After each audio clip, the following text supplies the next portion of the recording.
Bom dia a todos e a todas.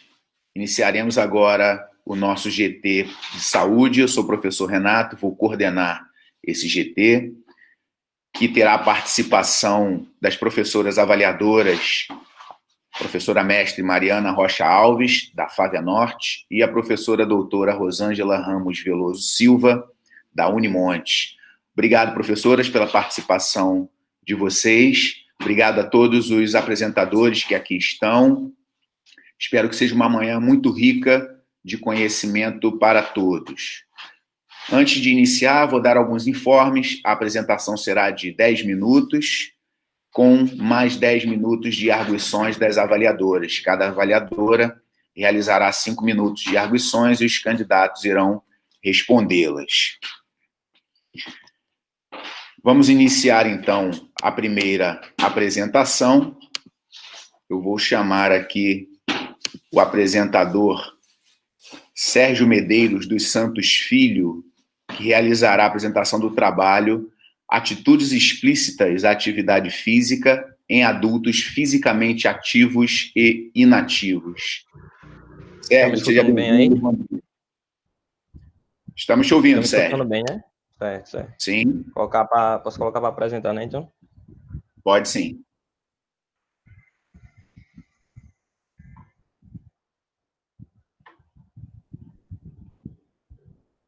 Vocês me digam aí se vocês estão vendo claramente aí.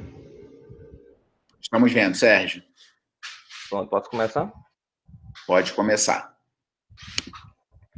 Bem, primeiramente, bom dia a todos, né?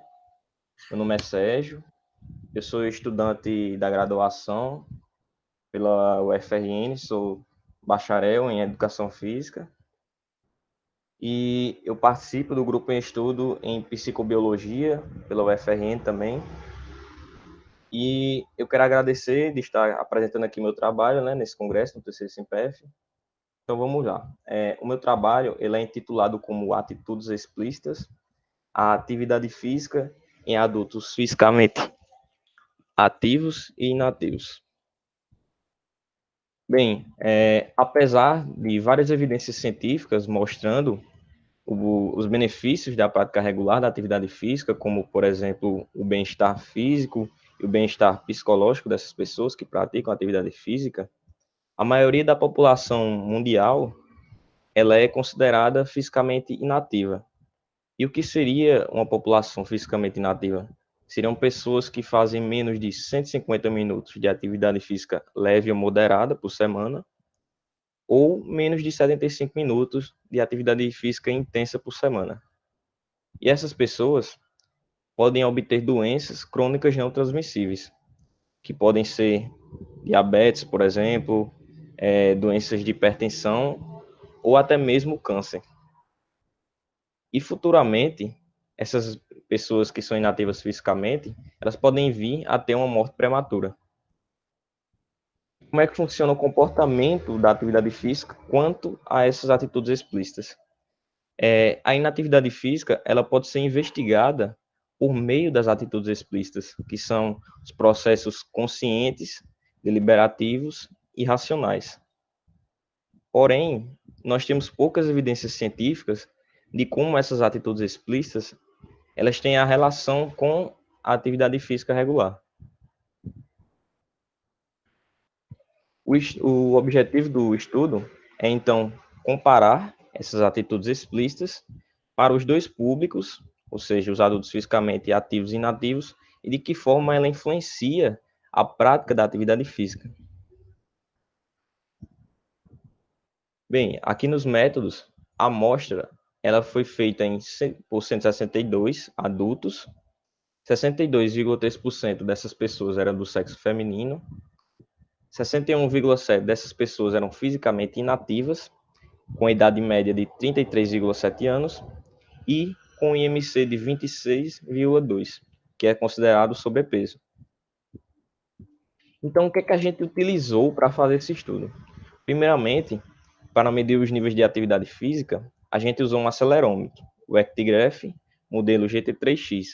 E como é que a gente fez isso? A gente colocou o acelerômetro na pessoa e esse acelerômetro passou 7 dias consecutivos contando como era a atividade física daquela pessoa, seja um andar pela casa, ou até mesmo uma pessoa vai no shopping, por exemplo. Tudo isso foi contado durante 7 dias consecutivos. E como é que a gente mediu as atitudes explícitas? Ou seja, aqueles processos conscientes.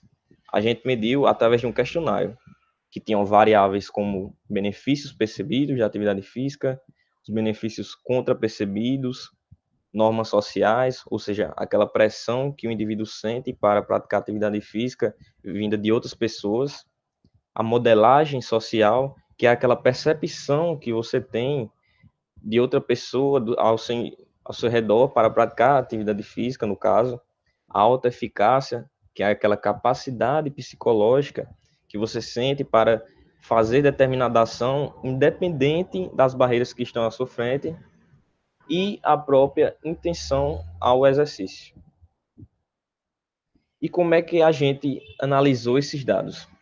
Primeiramente, a gente fez o teste U de Mann-Whitney, e esse teste pegava 2 grupos independentes, que são os grupos de fisicamente ativos e os fisicamente inativos, e assim foi executado para ver se tinha uma diferença nos scores entre esses 2 grupos. O que é que a gente obteve através dessa pesquisa, através desses dados? Primeiramente, que os adultos fisicamente inativos, que eles tiveram uma média de 89,2, eles tinham um maior score de benefícios percebidos à atividade física quando a gente comparou com os adultos ativos. Ou seja, eles apresentavam benefícios percebidos maiores do que os adultos ativos. E outro ponto importante também é que esses adultos inativos, eles também apresentaram maiores scores de normas sociais, ou seja, a pressão para fazer atividade física de outras pessoas também era maior em relação aos adultos ativos. Então, após toda essa discussão, todos esses dados, o que é que a gente pode concluir a partir desse estudo? Que os adultos fisicamente inativos, eles perceberam mais os benefícios da atividade física em comparação com os adultos ativos, e que os adultos fisicamente inativos, eles demonstram uma maior influência, ou seja, uma maior pressão social para realizar atividade física em relação aos adultos ativos. Porém, a gente tem que ressaltar o seguinte: a questão dos benefícios percebidos de atividade física e a modulação pela norma social, por si só, não vai explicar por que essas pessoas mantêm a atividade física regular. A gente precisa investigar outros fatores, como, por exemplo, a autorregulação, as atitudes implícitas, que, ao contrário das atitudes explícitas, são atitudes inconscientes, e a gente precisa estudar outras variáveis para investigar esse comportamento da atividade física regular e da inatividade física. E é isso minha apresentação, e eu agradeço novamente. Obrigado, Sérgio. Professora Rosângela, fique à vontade para as suas arguições. Bom dia a todos e todas presentes. Bom dia, professor Renato. Em seu nome, eu agradeço pelo convite, agradeço também extensivo a todos os outros professores da comissão organizadora. Já antecipo parabéns aí também para vocês pelo excelente evento, né, o terceiro Simpef. Então, muito obrigada pelo convite. Espero poder contribuir aqui com vocês. Vamos lá. Sérgio, primeiramente, gostei muito do seu trabalho, parabéns pela apresentação e parabéns também pela proposta que vocês trazem, né, de uma temática que a gente considera aí extremamente necessária de ser explorada cada vez mais, né, a mudança de comportamento do sujeito em relação à prática de atividade física é algo que a gente considera essencial, né, já que estudar os benefícios do exercício físico para o corpo humano, nós temos ainda muito que desvendar, mas temos também comprovações já significativas nessa direção. Então, a temática, ela é uma temática muito atual e bem atrativa, né, e necessária. Podemos dizer que é extremamente necessária. E seu trabalho me chamou muita atenção, né, porque aí a gente direciona para uma temática de mudanças de comportamento. Fiquei bastante curiosa, né, de conhecer o trabalho tendo uma amplitude maior. Não sei se vocês tiveram esse trabalho publicado na íntegra, né? O resumo, ele traz aí algumas informações importantes. Sua apresentação foi bastante preciosa, no sentido de trazer novos informes, né? Que, em função da própria característica do resumo, ele não permite, assim, uma exploração maior. Mas eu fiquei curiosa, e aí eu já queria que você contasse um pouco, né? Dessa experiência, se vocês estão ou tiveram, ou se tem a intenção de trabalhar com essa mesma perspectiva, né, de mudanças de comportamento do sujeito em relação à motivação para a prática e ao conhecimento dos benefícios dessa prática, em relação a estudos de grupo controle, grupo de intervenção, e também pensar, não sei se vocês chegaram a pensar, não sei como que é o seu grupo relacionado com a temática, se vocês pensaram em um grupo que recebessem intervenções do ponto de vista educativo somente, e não apenas com o acelerômetro, né?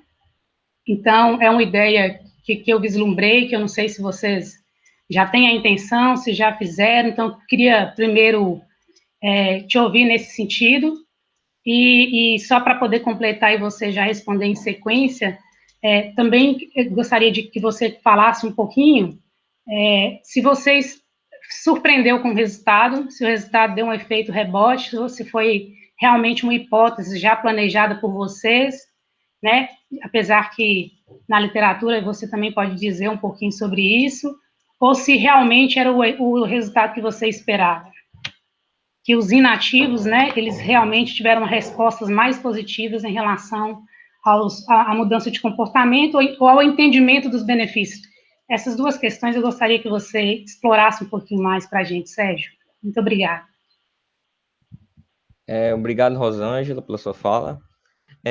Primeiramente, o grupo da gente, o Psicofísio lá, é aqui no estado do Rio Grande do Norte, na cidade de Natal, e a gente realmente busca muito essa parte do estudo do comportamento.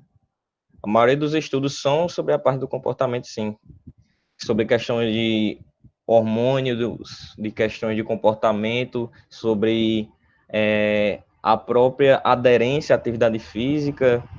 Tem muitos estudos, até mesmo um estudo que a gente vai começar a fazer agora, a coleta de dados, é sobre a aderência das pessoas à academia. Por que tantas pessoas elas saem da academia? Por que ao longo dos meses existem tantas pessoas que fazem essa evasão da academia? Esses estudos assim, de comportamento é muito enfatizado lá na base, muito mesmo. E sobre o resultado também, realmente a gente não esperava, né? Que as pessoas inativas, elas tivessem uma maior percepção da atividade física, né? Esses benefícios percebidos. E, assim, a gente pode até pensar na seguinte visão, de que uma pessoa que faz a prática regular da atividade física, aquilo pode virar uma rotina para ela, e muitas vezes ela nem percebe os benefícios da atividade física, porque aquilo já está dentro da sua rotina, né? E às vezes uma pessoa que passou meses, anos, ou até uma pessoa que nunca foi ativa fisicamente, um dia ela resolve fazer atividade física e no outro dia ela se sente melhor, ela se sente mais disposta, e isso pode ter afetado, né? A questão dos efeitos agudos da atividade física, do exercício. Esses efeitos agudos, eles podem ter sido essa razão, né? Das pessoas inativas terem percebido mais. E a questão da modulação da norma social, que é a outra questão que a gente viu, né? Que teve uma diferença. A gente pode falar o seguinte, por mais que não sejam evidências científicas, o que eu vou falar agora, mas a gente sabe que aquela pessoa que não é ativa fisicamente, ela tem uma maior pressão social para praticar, seja por meio dos amigos, seus amigos fazem academia, seus amigos correm e você não corre, você sente aquela pressão, seus amigos te chamando, vamos correr, vamos para academia. Isso também aumenta a questão da norma social, ou seja, a pessoa se sente mais pressionado a praticar atividade física. Isso meio que foi comprovado, né? Só que a gente também tem que se ater, como eu falei no final, que esses dois parâmetros, eles não vão dizer o porquê de você se tornar um praticante regular na atividade física, a gente tem que se ater a outros parâmetros, como eu falei, né, a atividade física implícita, ou seja, os processos inconscientes, autorregulação, controle inibitório e por aí vai. Não sei se eu respondi tudo o que você queria, mas... Sim, perfeitamente, Sérgio. Muito obrigada. É só mais uma questãozinha que eu também gostaria que você explorasse um pouco mais. Se o acelerômetro por si só, ele também seria um fator motivacional a mais, né, para garantir os resultados que foram evidenciados. O que você acha aí do instrumento em si, do próprio equipamento, se ele, somente ele, né, já que não teve uma intervenção extra, por exemplo, do ponto de vista de educação em saúde, de motivação, de informativo, né, no aspecto conceitual, pelo que eu entendi, vocês aplicaram o acelerômetro e depois os instrumentos que avaliem essas percepções do sujeito. Mas fala um pouquinho aí para a gente, nesse tempinho último que eu tenho, qual é a percepção de vocês, do grupo, em relação se o próprio equipamento, ele pode ter uma interferência no fator motivacional, né, a utilização dele durante os 7 dias aí, né, nessa resposta. Ah, com certeza, Rosângela. Em outros estudos, eu sou novo, né, na base, eu sou novo até no curso, sou do 4º período agora, mas, assim, o pouco tempo que eu estava na base, até hoje que eu tô, eu vi em outros estudos que tem uma diferença, o efeito placebo, né, até de pessoas que não praticam. Por exemplo, se você pegar um estudo, colocar acelerômetros em pessoas que praticam e em pessoas que não praticam. Aquelas pessoas que não praticam, só por estarem com acelerômetro, muitas vezes elas vão querer andar mais, dar uma caminhada a mais, só para ter um maior resultado no acelerômetro. Ou seja, então acho que realmente o acelerômetro vai influenciar sim a questão de ter um incentivo a mais, ou seja, a pessoa vai estar ali, vai lembrar que está com acelerômetro muitas vezes e ela vai, eu acho que eu vou subir aqui a escada, eu acho que eu não vou de elevador não, acho que eu vou a pé mesmo. Eu acho que essa questão influencia muito mesmo. Sérgio, parabéns pelo trabalho, a temática é extremamente motivante, no sentido da gente... Uma pena que o tempo é muito curto, né? Você já no 4º período, eu quero realmente parabenizar pela densidade teórica que você apresenta, um trabalho realmente digno de muitos louvores, parabéns, que você continue nessa caminhada firme, né? O SIMPEF, ele proporcionou a gente aí essa diversidade até geográfica, né? De ouvir seu sotaque diferente do nosso, provavelmente também você tem trazido aí, tem causado estranheza à minha fala, né? O sotaque nosso aqui, mas são questões que o momento também, do ponto de vista positivo, tem permitido, né, essa aproximação contextual do ponto de vista geográfico, e a gente também tem a possibilidade de conhecer trabalhos nessa profundidade, nessa grandeza. Eu fiquei muito curiosa, né, com essa linha que vocês têm desenvolvido no Rio Grande do Norte, e eu vou finalizar minha fala realmente parabenizando vocês com todos os louvores que vocês merecem. Eu falo vocês, estou falando no plural, claro que você entendeu que, particularmente, a sua apresentação foi brilhante, né? O trabalho muito exemplar, um trabalho belíssimo, mas quando eu coloco no plural, que eu sei que tem outras pessoas envolvidas nessa produção. Então, parabéns, Sérgio. Passo, professor Renato. Desculpe, eu até, nessa primeira apresentação, me esqueci de controlar meu tempo. Peço desculpa se eu excedi aí e passo a palavra aí para o professor Renato ou a professora Mariana. Obrigado, professora Rosângela. Professora Mariana, fique à vontade. Bom dia a todos. Primeiramente, agradecer, né, a coordenação do SIMPEF pelo convite de estar avaliando esses trabalhos, estar participando do GT. Agradecer ao professor Renato.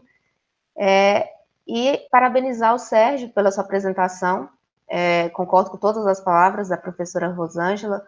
Um trabalho muito bem apresentado, de conteúdo significativo. Todas essas questões que você e seu grupo colocaram são bem importantes. E a maioria dos questionamentos que eu tinha, eles casavam com o da professora Rosângela, e o Sérgio já conseguiu responder, né? Ele conseguiu dar respostas bem completas, mas eu ainda tenho uma questão, Sérgio, sobre a parte que você falou, né, das atitudes explícitas, né, que influenciam nesse seu resultado, sobre a norma social, e aí eu fiquei curiosa para saber se no seu grupo, né, o grupo que está atuando dentro desse trabalho, que está junto, né, para desenvolver esse trabalho, se vocês chegaram a fazer alguma pesquisa, colocaram outros instrumentos, né, talvez em um trabalho maior, né, talvez esse que você está apresentando seja apenas uma parte, né, desse trabalho maior, mas se vocês chegaram a investigar mais sobre as questões neuropsicológicas, né, a influência social também dentro, né, das atitudes, né, dessas pessoas, se vocês realmente chegaram a fazer essa investigação mais a fundo. Bem, Mariana, é o seguinte, tipo, o nosso grupo, ele é focado tanto na parte comportamental, né, uma ênfase muito grande nessa parte comportamental, juntamente com a parte fisiológica, né? Então, assim, tem diversos estudos, diversas linhas de estudo dentro da própria base, né? Por exemplo, tem estudos que falam sobre a aderência da pessoa à atividade física, já tem estudos que falam mais sobre, tem a linha mais do comportamento, a questão, por exemplo, da norma social que você falou, né? Da pressão social que a pessoa sente para praticar atividade física, seja de familiares ou de amigos, por exemplo. Existem sim essas linhas de estudo, porém, atualmente, a gente está mais focado na questão mais do comportamento, né? Assim, por exemplo, um estudo recente que está começando agora é a questão de controle inibitório, questão de controle inibitório, questão de comportamento. Eu não posso te dizer 100%, porque, como eu falei, eu não faz tanto tempo assim que eu estou na base, certo? Faz pouco tempo, então eu não teria como dizer isso 100%, só o professor mesmo para falar aqui para vocês, mas eu acho que é praticamente isso. Eu não tenho todas as informações, né, para dizer. Desculpe aí se eu não puder responder total. Ok, não, mas não tem problema não. Sempre a gente sabe que o grupo também é muito grande, né? Acredito que o grupo é muito grande, que existem várias linhas, né, dentro desse grupo. Mas era só uma curiosidade minha mesmo. E uma outra questão que eu queria que você falasse um pouco era sobre o seu resultado, né? O que você acha que vocês alcançaram esses resultados, né? Dos adultos fisicamente inativos perceberem mais os benefícios da atividade física do que os ativos. Sim, sim. É como eu falei para a Rosângela, né? Tipo, a gente vê que as pessoas que são ativas, elas geralmente, quando elas fazem essa atividade física e geram uma rotina daquilo, ou seja, elas viram praticantes regulares de atividade física, a gente vê que muitas vezes você nem percebe aqueles benefícios, porque aquilo já está no seu dia a dia, você nem percebe direito os efeitos agudos. Já as pessoas que são inativas, elas fazem uma atividade física, tem pessoas que foram inativas a vida inteira, e muitas vezes elas fazem um dia de atividade física e elas já sentem as diferenças. E eu acho que essa questão das pessoas inativas, elas terem percebido, tanto pode ser por essa razão, como por outros fatores. Podem ser fatores comportamentais também. A pessoa, como a pressão mesmo social, a pessoa fez atividade física e ela se sentiu livre daquele fardo das pessoas sempre dizerem, faça atividade física, faça atividade física. Ela finalmente criou a atitude de fazer atividade física e aquilo pode ter gerado um bem-estar. Pode ter até não sido um bem-estar fisiológico, mas sim psicológico, né? Ok. Obrigada mais uma vez, Sérgio, pela sua apresentação. A arguição respondeu, né, perfeitamente as arguições, deixou bem claro o seu trabalho, o trabalho do seu grupo. Então, finalizo aqui a minha fala. Obrigada mais uma vez pela sua participação, pela sua apresentação. E pedir desculpa se eu não respondi as perguntas de todo mundo, mas eu fiz o possível. Obrigado. Obrigado, professora Mariana. Obrigado mais uma vez, Sérgio. Agora vou chamar aqui o segundo apresentador, que é o Vinícius Coimbra Viana, que vai apresentar o trabalho Correlação entre o tempo de tela e o tempo de atividade física no tempo livre em mulheres participantes do programa Academia da Saúde, de Betim. Vinícius, bem-vindo, bom dia. Bom dia. Me ouvem bem? Sim, seu áudio está bom, sua tela também já está compartilhada. Ótimo. Então, podemos começar? Deixa eu zerar meu cronômetro aqui. Então, agora, Vinícius, você pode começar. Ok. Então, bom, meu nome é Vinícius Coimbra Viana, sou trabalhador da Secretaria Municipal de Saúde de Betim, formado em Educação Física, e membro do Grupo de Estudos e Pesquisa em Avaliação e Promoção da Atividade Física da PUC Minas, campus Coração Eucarístico. Então, venho apresentar o trabalho que foi realizado junto com minha colega de trabalho da Secretaria de Saúde, Bárbara Zilli de Queiroz, a correlação entre o tempo de tela e o tempo de atividade física no tempo livre em mulheres participantes do Programa Academia da Saúde de Betim. Bom, a inatividade física hoje, ela já é considerada, segundo a Organização Mundial de Saúde, um dos 10 principais fatores de risco de morte em todo o planeta, né? Então, apesar de todo esse conhecimento acerca dos malefícios da inatividade física e dos seus benefícios, né, dados do Vigitel 2018 mostram que 46% da população brasileira ela não apresenta níveis suficientes de atividade física, né? Ou seja, ela não atinge os 150 minutos de atividade física recomendados pela OMS ao longo da semana. E alguns estudos, eles já têm apontado que o tempo de tela, o tempo despendido em equipamentos eletrônicos, né, celular, computador, televisão e etc., eles podem influenciar nessa opção em atividade física. Então, Martins, Torres e Oliveira sugerem que quanto maior o tempo de tela, menor é o tempo despendido em atividade física por parte das pessoas. Só que os estudos que nós encontramos, né, pelo menos na literatura brasileira, a maior parte deles avalia essa influência e essa relação em crianças e adolescentes. Então, nos surgiu uma dúvida de processo de trabalho realmente, baseado nos dados que nós obtínhamos dentro do Programa Academias da Saúde de Betim, né, que é um programa de promoção da atividade física e de promoção da saúde. Então, direcionado para adultos, nós ficamos com essa pergunta: como seria essa relação em adultos, né? E se vamos falar de adultos, optamos por investigar isso dentro da amostra do Programa Academia da Saúde.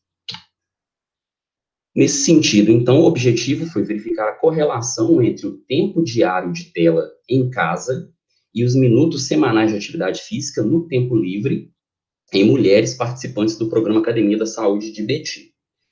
O tempo de tela em casa foi considerado para que pudéssemos fazer uma comparação de tempo livre nas duas variáveis, porque o tempo de tela no trabalho nós consideramos que ele não poderia ser substituído pela atividade física no lazer, no tempo livre. Então, a amostra foi composta por 85 mulheres, né, com a faixa etária entre 18 e 59 anos, todas matriculadas no Programa Academia da Saúde no ano de 2019. Naquele ano, o Programa Academia da Saúde ele estava distribuído em 4 polos no município de Betim. Para que nós pudéssemos avaliar o tempo de atividade física, o tempo semanal de atividade física, foi feito, esse cálculo foi feito através da multiplicação dos dias de prática, né, pelos minutos diários expendidos em atividade física no tempo livre, né? Então, essa é uma pergunta do banco de dados de avaliação da Academia da Saúde. E o tempo de tela, ele foi avaliado através da análise do total de horas que a pessoa relatava estar em tela, né, na frente de computador, celular, tablet, ao longo do dia, no tempo livre. E os dados foram obtidos através desse banco, né, de dados de avaliações físicas do Programa Academia da Saúde. E foi aprovado pelo Comitê de Ética também de Betim, então, um projeto que a gente já havia submetido ao CEP. A análise estatística ela foi composta por apresentação de média e desvio padrão, e análise de proporção também dos percentuais das respostas, né? E a correlação entre as variáveis foi analisada através do coeficiente de Spielman com uma significância de 5%. Um pouco da caracterização da amostra, né? Então, a média de idade ela foi de 40,29 anos. O tempo total de atividade física no tempo livre, né, ao longo da semana, minutos semanais, girou em 95 minutos, né? Então, esses dados também vão de encontro com a pesquisa Vigitel, que apresentou grande parcela da população insuficientemente ativa, não atingindo 150 minutos de atividade física ao longo da semana. E o tempo diário de tela, no tempo livre, foi de 2 horas e 55 minutos, a média. Isso já em 2018, entendia que um tempo de tela acima de 2 horas por dia já seria considerado um tempo de tela excessivo. Isso em estudo realizado com idosos. Então, nós podemos considerar que a nossa amostra ela se apresenta com um desenvolvimento de tempo de tela excessivo. A correlação do tempo de tela em casa com a variável atividade física no tempo livre, ela foi uma correlação negativa, né? Então, a gente apresentou um R de menos 0,24, mas ela foi significativa, ou seja, quanto maior é o tempo de tela, menor foram os níveis de atividade física encontrados, e quanto maior o nível de atividade física, né, menor era o tempo de tela encontrado. A literatura também aponta essa relação, né?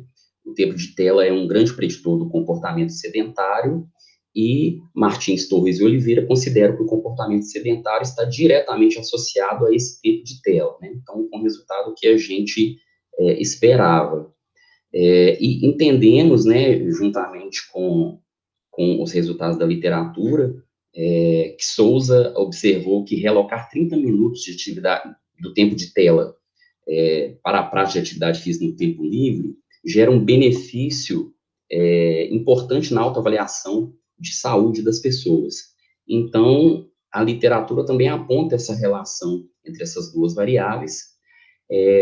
A correlação entre as variáveis, ela foi uma correlação baixa, mas isso era esperado pela questão multifatorial, né, de influência que essas variáveis apresentam, né? Então, elas são influenciadas por uma série de outros fatores que não foram objeto de estudo, né, do nosso trabalho.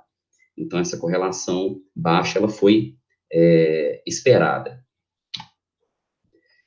Nesse sentido, nós concluímos, né, que os resultados apresentados trazem perspectivas importantes, né, para a construção de estratégias de estímulo à prática regular de atividade física no tempo livre, e uma dessas estratégias pode ser a redução do tempo de tela em casa, né, no tempo livre, associado a ações de promoção da atividade física. Sugerimos também a realização de outros estudos, né, estudos experimentais e ou longitudinais, para a determinação da direção da relação entre as variáveis, porque nós não conseguimos, a partir do nosso trabalho, identificar uma relação de causa e consequência, né? As variáveis, elas têm influências umas sobre as outras, mas nós não sabemos, não podemos dizer quem vem primeiro, né? Então, essa relação de causa e consequência, a gente sugere que novos estudos sejam realizados para que possa ser traçada essa relação. Então, as referências, e obrigado, deixo os meus contatos aí, estou à disposição de vocês. Obrigado, Vinícius, pela apresentação. Eu passo a palavra para as arguições da professora Rosângela.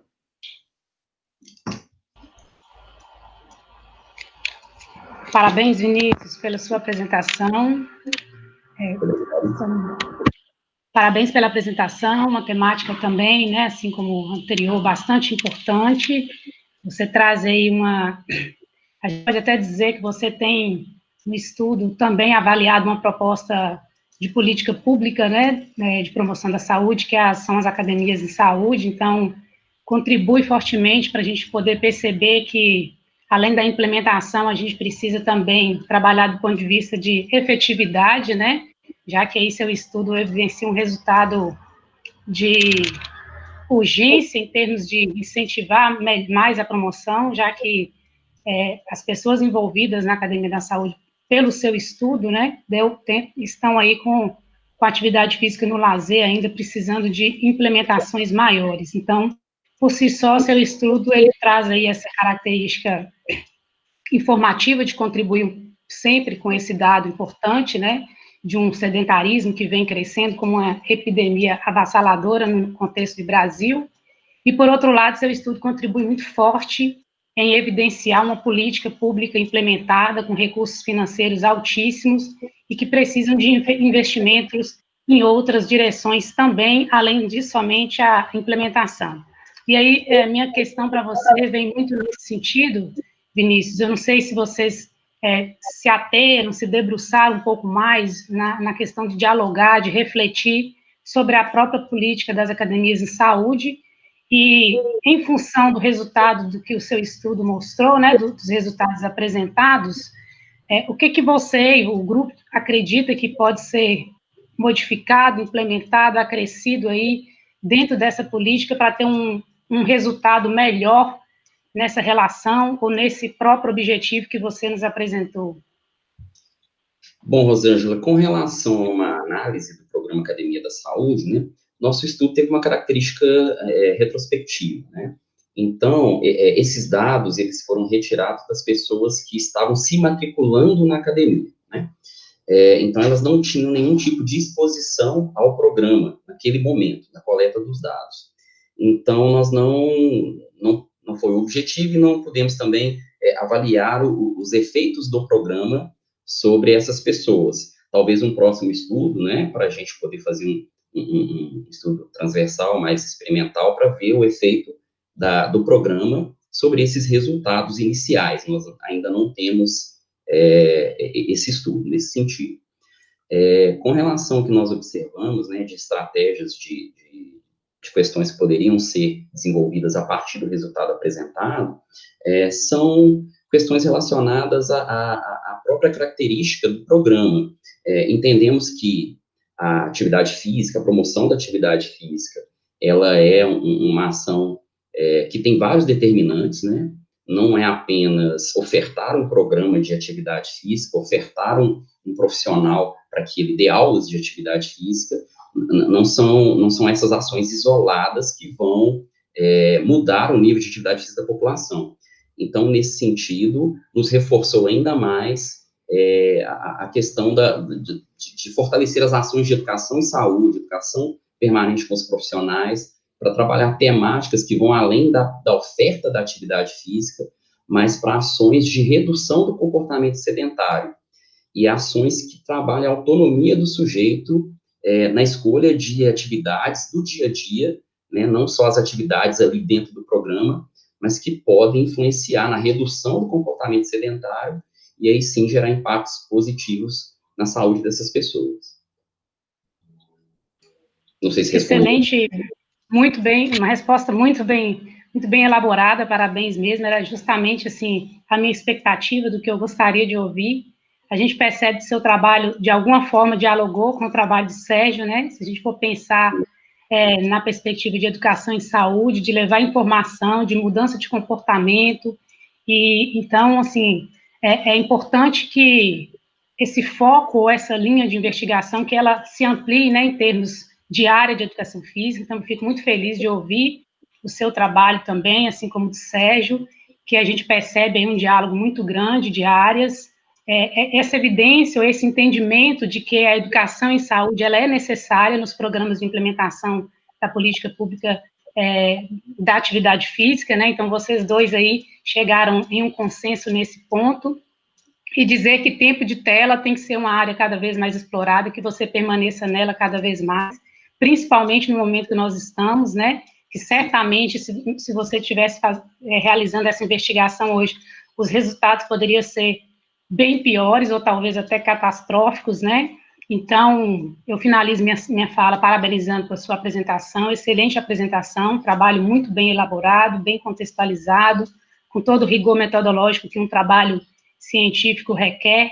Então, parabéns para você, pelo seu grupo, e eu passo a palavra agora ao professor Renato ou professora Mariana. Muito obrigada, Vinícius, parabéns. Obrigado. Obrigado, professora Rosângela. Passo a palavra para a professora Mariana. Bom dia.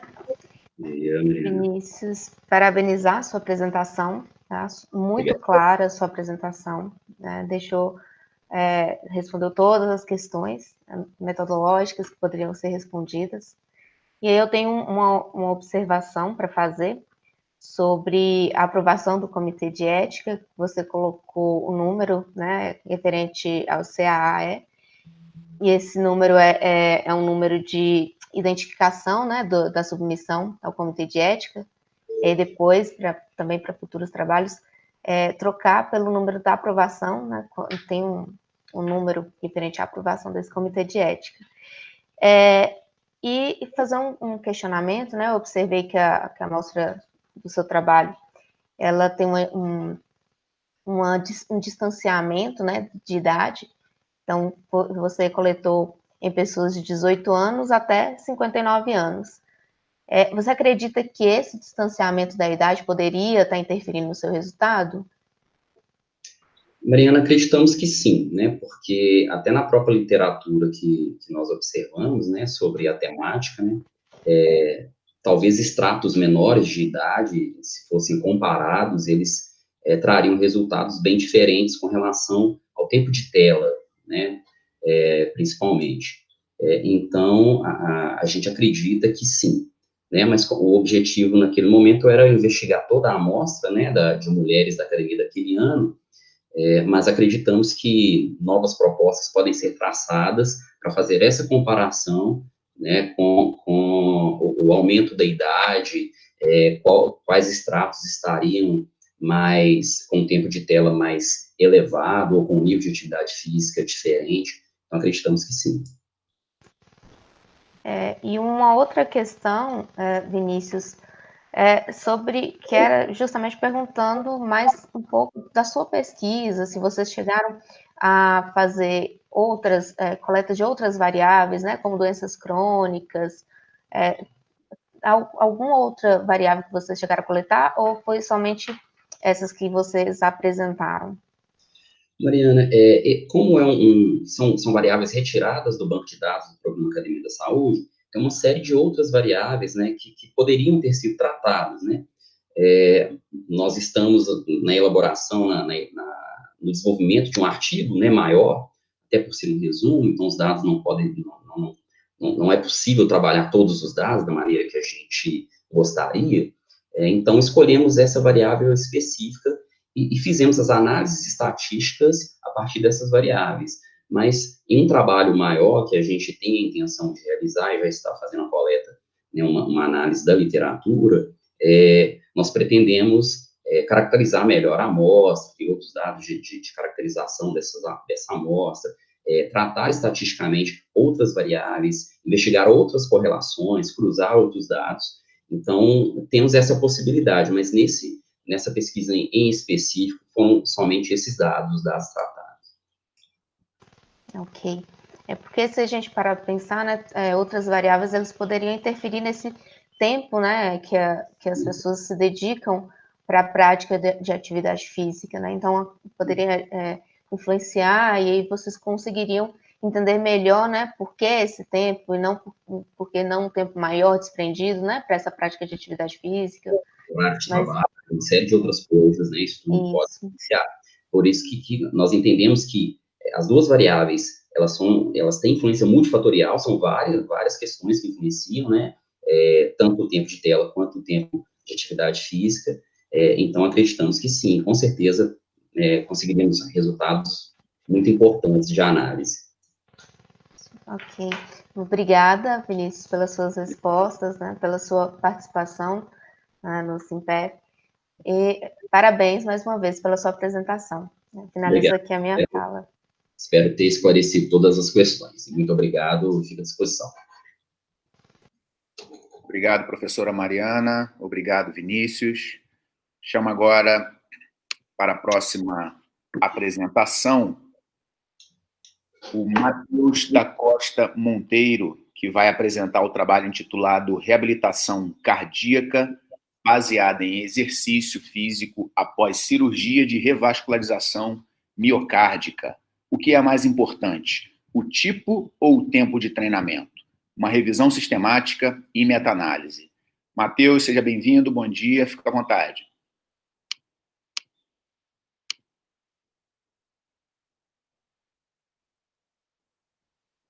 Matheus, seu microfone está desativado.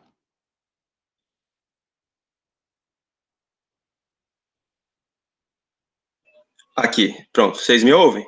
Sim, agora sim. Ok. Tá ok.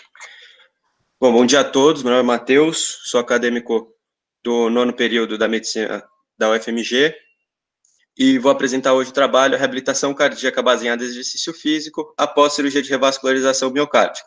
O que é mais importante, o tipo ou o tempo de treinamento? Uma revisão sistemática e meta-análise. O trabalho foi desenvolvido pelo Laboratório de Endocrinologia e Metabolismo da UFMG, sob orientação do professor Cândido Celso Coimbra. A síndrome coronariana aguda é a maior causa de morbimortalidade no mundo. Ela vai ter como apresentação clínica a angina, que é a dor no peito que irradia para membro superior e pescoço, e o infarto agudo do miocárdio. Ela tem como causa principal um desbalanço entre a atividade do miocárdio e o aporte sanguíneo para o músculo. Então, principalmente devido a um coágulo ou a um estreitamento dos vasos coronarianos. O tratamento inicial consiste no controle da dor, na oxigenoterapia, o uso de nitrovasodilatadores e o uso de antiagregantes plaquetários. Porém, em casos mais graves, é necessário o uso de cirurgias invasivas, como bypass coronariano e a intervenção coronariana percutânea, conhecida como angioplastia. É sabido, é utilizado, principalmente em pacientes com insuficiência cardíaca e pós-infartos do miocárdio, a reabilitação cardíaca, que lança como treinamento físico como um elemento central, com o objetivo da melhora da função cardiovascular, o aumento do desempenho físico e a diminuição de sintomas e da morbimortalidade cardíaca, sendo esses benefícios já amplamente conhecidos na literatura e até para alguns tipos de cirurgia, como a cirurgia de válvulas cardíacas. Porém, não tem muita evidência, muitas revisões sistemáticas sobre o uso da reabilitação cardíaca no paciente que passou por uma cirurgia de revascularização do miocárdio. Então, o objetivo do nosso trabalho é analisar os efeitos da reabilitação cardíaca baseada em exercício físico após cirurgia de revascularização miocárdica no desempenho físico. Foi feita uma revisão sistemática com meta-análise, utilizando os critérios do PRISMA e seguindo os seguintes descritores: revascularização miocárdica, exercício, reabilitação baseada em exercício, reabilitação cardíaca baseada em exercício, reabilitação cardíaca, treinamento físico, exercício físico, reabilitação pelo exercício, atividade física e capacidade cardiorrespiratória. Para serem incluídos nos nossos estudos, foram utilizados trabalhos com pacientes submetidos ao bypass coronário ou à angioplastia e que foram submetidos à reabilitação cardíaca baseada em exercício físico. Além disso, os pacientes tiveram que ter protocolos de avaliação do desempenho físico por parâmetros clínicos e bioquímicos. Foram excluídos no nosso trabalho revisões, estudos de caso, cartas e estudos envolvendo animais de laboratório. Aqui a gente consegue ver que a gente usou 4 bases de dados e removemos alguns os estudos que foram encontrados por duplicatas, removemos, depois de ler, os títulos dos artigos, os resumos, e chegamos ao número de 15 trabalhos para nossa revisão sistemática e 11 para meta-análise. Esse número é discrepante porque alguns estudos mostram os resultados de forma que não foram possíveis serem incluídos na meta-análise, porque às vezes vem só por um gráfico, e aí a gente não consegue incluir eles para fazer o trabalho da meta-análise. Os resultados vão ser apresentados por tabela, da revisão sistemática vão ser apresentados numa tabela. O primeiro, um protocolo de treinamento físico, o segundo, a avaliação do desempenho, e o terceiro, a avaliação dos parâmetros clínicos e bioquímicos. A primeira tabela, a gente mostra a duração do treinamento, a frequência e a duração de cada sessão, bem como a intensidade do treinamento. No segundo, a gente mostra como foi acessado a performance física dos pacientes, como foi o protocolo e quais são as variáveis utilizadas. E na terceira, a gente mostra quais foram os exames para encontrar os melhores parâmetros clínicos e bioquímicos dos pacientes. Os resultados da meta-análise, a gente vai mostrar, primeiro, o efeito do treinamento global, de qualquer tipo de treinamento na reabilitação cardíaca baseada em exercício físico. Como aqui o simpósio tem como público-alvo estudantes, não é todo mundo que está familiarizado com esse tipo de gráfico da revisão da meta-análise. Então, nesse gráfico, a gente mostra aqui a linha 0 no meio, que é como se não tivesse nenhum tipo de intervenção nos pacientes. A linha média aqui, que é essa tracejada, que é a média de todos os estudos, o resultado deles. E cada estudo aqui está mostrado à esquerda, e ele é representado por um ponto, e a dispersão dele por essa linha horizontal. E o quadrado cinza mostra o tamanho, o peso daquele estudo para a revisão sistemática, para a meta-análise. No caso da meta-análise do exercício global, a gente encontrou um tamanho de efeito de 0,75, que indica que teve um efeito moderado e significativo sobre a performance física dos pacientes. Já o treinamento combinado, que é o treinamento aeróbio resistido, teve um tamanho de efeito de 1,04, que indica que o treinamento combinado teve um efeito grande e significativo sobre a performance física dos pacientes. Já o treinamento exclusivamente aeróbio também teve um tamanho de efeito grande e significativo, porém foi de 0,85, menor do que o treinamento combinado. Já o treinamento intervalado de alta intensidade teve um tamanho de efeito de 0,55, ou seja, moderado e também significativo. Então, foi um tamanho de efeito menor do que os outros dois tipos de treinamento. Já quanto ao tempo de treinamento, o tempo do protocolo, duração do treinamento, protocolos de menos de 8 semanas tiveram um tamanho de efeito de 0,65, ou seja, um efeito moderado e significativo sobre os pacientes, sobre a performance física dos pacientes. E os protocolos que duraram de 8 a 12 semanas tiveram um tamanho de efeito de 1,2, que indica que os protocolos que duraram 8 a 12 semanas tiveram um tamanho de efeito grande e significativo sobre a performance física dos pacientes. Na discussão, a gente vê que qualquer tipo de treinamento e com qualquer duração teve uma melhora na capacidade física dos pacientes submetidos à revascularização miocárdica e depois com a reabilitação cardíaca.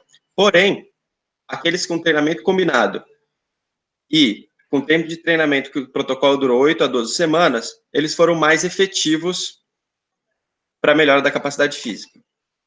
Então, por fim, o resultado dessa revisão sistemática e meta-análise indicam que a reabilitação cardíaca baseada em exercício físico aumenta o desempenho físico após cirurgia de revascularização miocárdica.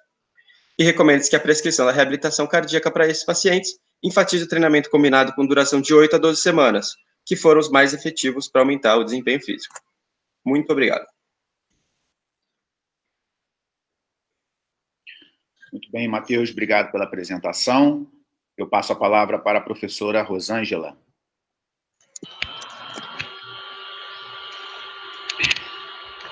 Parabéns, Matheus, pela apresentação, pelo trabalho. Aqui eu queria chamar a atenção da sua temática. Acredito que a grande maioria dos espectadores, né, dos que estão presentes aqui, são da área da educação física. Então, você traz uma colaboração importante, principalmente no momento atual, né? A gente, anteriormente, tivemos 2 trabalhos que evidenciaram aí a importância da área para a promoção da saúde, e você agora apresenta aí o nosso papel na clínica, né? Na reabilitação, dentro de uma perspectiva de modelo de estudo, de meta-análise e de revisão. Então, a gente fica muito feliz com isso, né? De entender cada vez mais que há um diálogo entre as áreas, já que você é da medicina, Essa é a grande ideia, né, a gente precisa entender que os conhecimentos, eles precisam passar pelas várias áreas, não só da saúde, mas do ponto de vista social também, pensando que o ser humano é integral, né? Então, assim, essa contribuição da área médica, né, dialogando com a área da educação física, nós tivemos aí nos últimos momentos, né, nos últimos tempos, alguns avanços em termos de espaços de atuação e de intervenção do profissional de educação física, então também queria destacar aí, eu acredito que no seu grupo, não sei, queria te ouvir um pouco sobre isso, né, você apresentou ali uma relação, uma sequência de autores, que provavelmente, eu acredito muito que dentro dos componentes tem algum profissional de educação física, então também queria te ouvir sobre isso. Seu resultado também, os resultados da meta-análise, né, mostram aí a grande importância do exercício físico no papel da reabilitação também, então a gente tem esse papel da prevenção, da reabilitação, e a gente pode direcionar também o nosso papel do ponto de vista curativo. Então, é um estudo bastante importante para a área, né, para as grandes áreas, na verdade. Então, parabéns pela apresentação, pelos resultados que seu estudo apresentou, e eu queria ouvir, em termos de componentes de equipe, eu queria ouvir um pouco, conhecer um pouco mais a história do grupo, se vocês têm um diálogo aí com a área da educação física na proposta dos desdobramentos de novos estudos, se estão caminhando aí para uma proposta também de perspectiva de ensaio clínico, ou é um grupo aí que tem trabalhado na perspectiva mais das meta-análises de revisões também. Eu fiquei curiosa para conhecer aí a sua equipe. Certo. O nosso trabalho, o nosso laboratório, ele é dentro do Instituto de Ciências Biológicas da UFMG. No grupo, os autores desse trabalho em específico, eu vou até... A gente tem 3 educadores físicos, uma enfermeira, eu sou estudante de medicina, e o Cândido, que já trabalha com fisiologia do exercício há bastante tempo. Ele, inclusive, não é só apenas professor do ICB, né, do Instituto de Ciências Biológicas, como também é professor de educação física. E lá, assim como você comentou sobre essa integração entre as diferentes áreas, isso é visto, assim, o tempo todo. Tanto que, quando a gente entra, você nem sabe quem é educador físico, quem é fisioterapeuta, quem é enfermeiro, biólogo. É uma abordagem sempre, a gente faz uma discussão sempre uma abordagem transdisciplinar. Então, o tempo todo a gente está conversando, independente da área que você seja, você opina em todas as frentes. E quanto aos ensaios, eu acredito que dentro do laboratório a gente trabalha principalmente com experimentação animal. Porém, como a gente tem um diálogo muito bom com outros laboratórios, principalmente na educação física, que faz mais experimentos em humanos, eu acredito que tenhamos porta aberta para ir atrás de novos experimentos. Eu parabenizo, Matheus, pela apresentação, e também quero dizer que seu trabalho traz aí para a gente essa contribuição, né, de entendimento, de diálogo entre as áreas, de ampliação, de pensar um pouco fora da caixa, né, para quem tem esse interesse aí, que você apresenta que os profissionais, quando estão ali no mesmo espaço, dialogam em termos de conhecimento da mesma natureza, né, cada um respeitando a sua área. Então, eu quero destacar aqui, porque eu sei que tem muitos estudantes de educação física, para a gente começar a ampliar o nosso olhar nessa direção também. Então, além da contribuição científica que você traz aí essa reflexão para a gente, que nos deixa muito felizes e muito satisfeitos. Parabéns pela apresentação, e eu passo a minha palavra, finalizo a minha fala aqui, passo para o professor Renato. Muito obrigada. Obrigada, professora Rosângela. Professora Mariana. Bom dia, Matheus. Bom dia.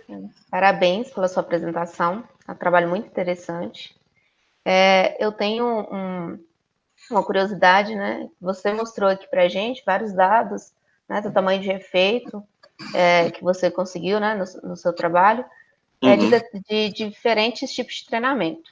E aí, quando a gente fala, né, de uma revisão sistemática, de uma meta-análise, a gente pensa sempre na prática clínica.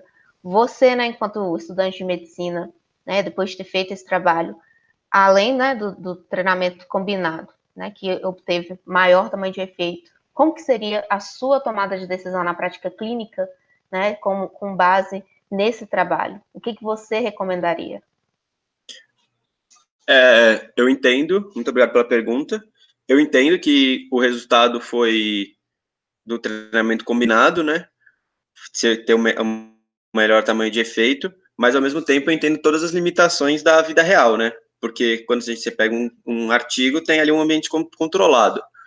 Aí teria que analisar caso a caso e principalmente individualizar o exercício para cada paciente. Teria que conversar com o educador físico que o paciente tem acesso.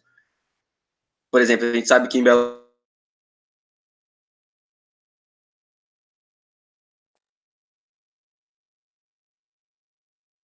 Eu acho que a internet do Matheus deve ter caído. treinamento, até porque eu não tenho conhecimento, não tenho expertise no assunto, e tentar dialogar sempre, tentar adaptar o que é melhor segundo a literatura e o que é possível de ser feito. Eu acho que esse é sempre o caminho que a gente tem que levar. A literatura vai indicar o caminho e a gente tem que adaptar a nossa realidade para seguir isso. Sempre tentando conversar as diferentes áreas, como é feito dentro do laboratório. Ótima sua resposta. É porque muitas vezes a gente olha, né, o resultado, principalmente porque no resumo a gente não consegue colocar, né, tudo que a gente tem para prescrever, que é bem pequeno. E aí a gente chama, né, no resumo a gente chamou a atenção para o tipo de treinamento combinado e a gente acaba deixando de lado os outros treinamentos, né? Então vai depender realmente da realidade, né, do próprio paciente, né? E a gente não pode discriminar os outros tipos de treinamento, porque eles também mostraram, né, um efeito nessa reabilitação. Bem, era isso mesmo que eu queria mesmo perguntar para você, que foi uma curiosidade, né, como que seria essa prática clínica de vocês. E mais uma vez, parabenizar pelo trabalho, tá? Um trabalho muito bem feito, é uma ótima apresentação. E obrigada pela participação, né, no CPF. Finaliza aqui a minha fala. Obrigado. Obrigado, professora Mariana. Obrigado, Matheus. Eu agora vou chamar para a próxima apresentação a Luciana Aparecida Coutinho, que vai apresentar o trabalho Efeito de exercícios multimodais na pressão arterial e nos sintomas de ansiedade de uma paciente com transtorno de ansiedade generalizada. Estudo de caso. Luciana, bom dia, seja bem-vinda. Bom dia. Estão me ouvindo bem? Sim, Luciana, estamos ouvindo. Tá. Deixa eu colocar meu slide.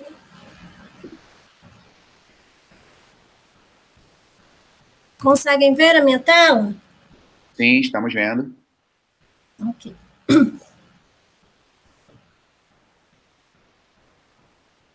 Então, bom dia, né? Meu nome é Luciana, sou profissional de educação física, atuo no Instituto de Neurociência do Exercício, daqui de Montes Claros, em funcionamento no Hospital Haroldo Tourinho, e faço parte do grupo de pesquisas e estudos em neurociência, exercício, saúde e esporte, o grupo Gênesis.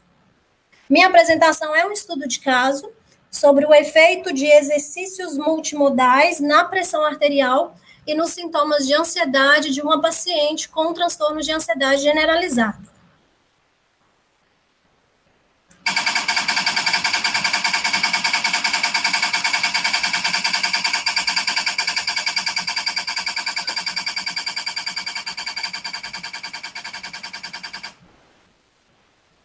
Este é o relato da minha cliente, que para preservar sua identidade a chamei aqui de Dona Flor.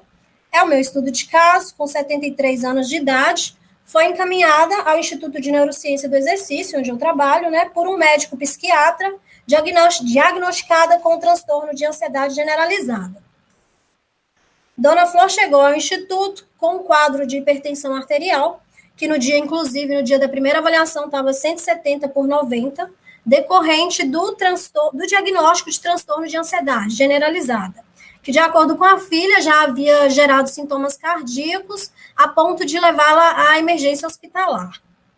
Na avaliação inicial, fizemos uma bateria de testes, vou citá-los mais à frente, mas aqui eu queria destacar aqui, além desse diagnóstico de transtorno de ansiedade generalizada, conseguimos fazer um teste à escala de geriátrica de depressão, o GDS-15, é um instrumento que pode ser aplicado por qualquer profissional da saúde para rastreio de sintomas de depressão. Então, além desse transtorno, conseguimos rastrear leves sintomas de depressão. De acordo com a classificação dessa escala, mais de 5 pontos já é considerado com sintomas de depressão, que foi o caso, né, dela. De acordo com o DSM-5, o transtorno de ansiedade generalizada é um estado de humor desconfortável, uma apreensão negativa em relação ao futuro, uma inquietação interna desagradável. Em termos mais simples, é uma preocupação excessiva diante de um acontecimento futuro, uma ameaça futura. É um transtorno, o TAG é o transtorno mais comum dentro do rol de transtornos de ansiedade do DSM-5. É um transtorno que compromete áreas muito importantes na vida das pessoas, leva essas pessoas à procura pelos serviços de saúde, e quem tem esse transtorno tem uma redução importante da qualidade de vida. Essa redução da qualidade de vida é resultado principalmente dos sintomas que o transtorno de ansiedade traz nas suas crises. São manifestações psíquicas ou sintomas mentais e respostas físicas ou respostas fisiológicas. Então, de uma maneira mais resumida, o cérebro, a partir do aprendizado da memória e dos órgãos do sentido, de uma forma inconsciente, ele entende uma ameaça no ambiente, ativa a amígdala, que é o órgão principal responsável pelo circuito da ansiedade, que ativa o circuito HPA, aumentando a liberação de adrenalina, noradrenalina e cortisol. É o que chamamos, né, de resposta de luta ou fuga, ativação do sistema nervoso simpático. Então, o que pode ocorrer? Pode acontecer que taquicardia, aumento da pressão arterial, aumento da frequência respiratória, né, aquela sensação de falta de ar, de desconforto, de que o coração vai sair pela boca. Pode acontecer insônia, uma preocupação exagerada, a pessoa tem uma dificuldade em relaxar, em parar de se preocupar. No caso específico do meu estudo de caso, Dona Flor, ela sempre chegava nas sessões lá no instituto, sempre chegava bem ofegante, ansiosa, sempre preocupada em terminar logo a sessão, preocupada em quem iria buscá-la, de que ela ia embora, se ia embora de Uber, e ficava relatando isso o tempo todo, demonstrando essa certa ansiedade. O tratamento para o transtorno de ansiedade se resume, então, a aumentar os níveis de serotonina no cérebro, né? Sabemos que a serotonina é o neurotransmissor responsável pelo bem-estar, pela sensação de prazer, pelo bom humor, e fazer com que o córtex frontal, que é a parte mais evoluída do cérebro, controle sua própria ansiedade. Então, o objetivo do tratamento é fazer com que a pessoa, primeiramente, mude o seu estilo de vida.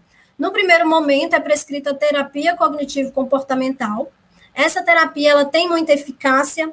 Aqui são prescritos a psicoterapia, técnicas de yoga, meditação, exercício físico, porque o objetivo é fazer com que a pessoa reconheça o seu diagnóstico e passe a conviver e controlar com os sintomas.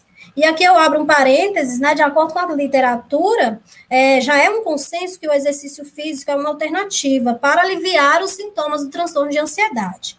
Algumas revisões sistemáticas já demonstraram, a partir dos seus estudos, que um programa regular de exercícios multimodais pode ser eficaz, tanto para aliviar os sintomas de ansiedade, quanto para manter a pressão arterial, na manutenção da pressão arterial. Exercícios multimodais é quando utilizamos uma combinação de exercícios, exercício de força, exercício aeróbio, exercício de flexibilidade, equilíbrio, uma combinação de vários exercícios juntos. Em idosos também já foi comprovado que o exercício físico é eficaz na melhora dos sintomas de ansiedade, apesar de não sabermos ao certo ainda qual a modalidade, qual a duração, quantas sessões, né? Já sabemos que uma intensidade de moderada a alta de exercício físico, ela tem efeitos melhores quando comparada a uma intensidade baixa, mas mais estudos são necessários para saber ao certo.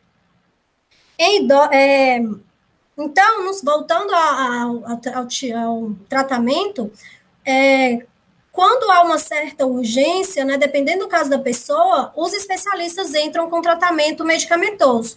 Aqui são prescritos os antidepressivos serotoninérgicos. De acordo com essa figura, não é que a pessoa toma serotonina. Esse antidepressivo é um inibidor seletivo, né, da recaptação seletiva da serotonina, fazendo com que ela fique por mais tempo disponível na fenda sináptica. No caso de crises mais agudas, também é prescrito os ansiolíticos, né, porque o tempo de ação deles é mais rápido, em torno de 40 minutos a 1 hora, né, o mais conhecido aí, o Rivotril. Então, voltando ao caso, né, o estudo de caso, de acordo com a literatura, de acordo com isso que eu disse, prescrevemos um programa de exercícios multimodais para a dona Flor, para um período de 90 dias, o qual continha exercícios de força, exercício aeróbio e exercício dupla-tarefa. Esse programa tinha duração de 30 minutos, sendo 2 sessões semanais. Como ela chegava sempre ofegante, né, em todas as sessões, com a pressão arterial um pouco elevada, prescrevemos respiração diafragmática no início do programa e no final do programa um relaxamento com a meditação guiada, o que fazia com que, de fato, a pressão arterial dela diminuísse consideravelmente.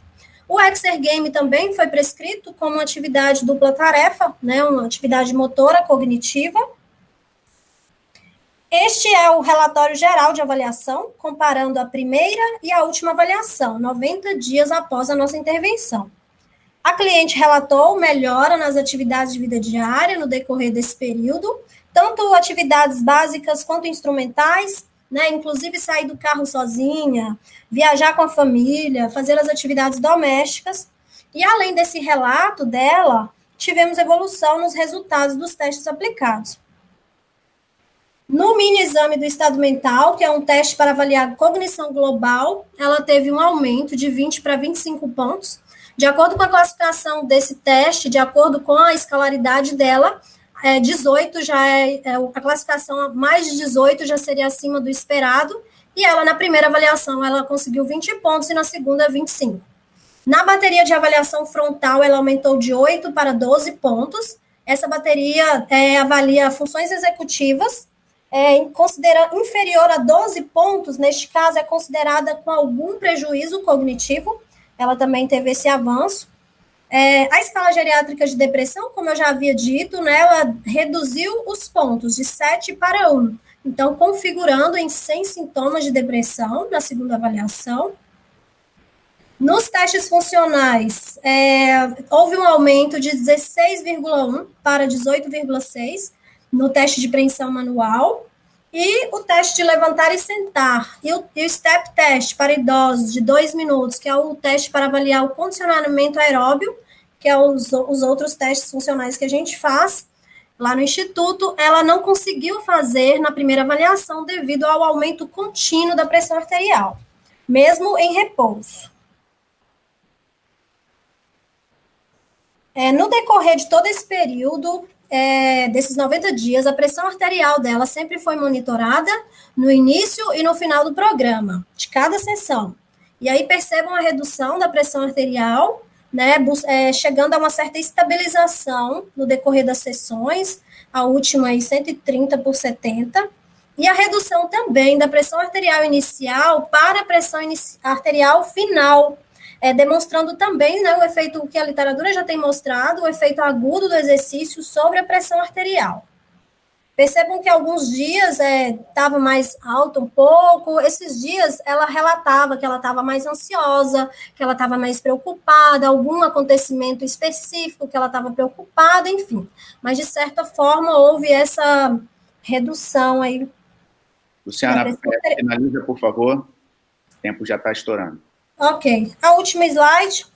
O exercício físico multimodal, no caso de Dona Flor, foi uma alternativa eficaz para aliviar tanto os sintomas do transtorno de ansiedade generalizada, quanto na manutenção da pressão arterial, já que era evidente a interferência e na diminuição da sua qualidade de vida devido a esse transtorno. Obrigado, Luciana. Passo a palavra para a professora Rosângela.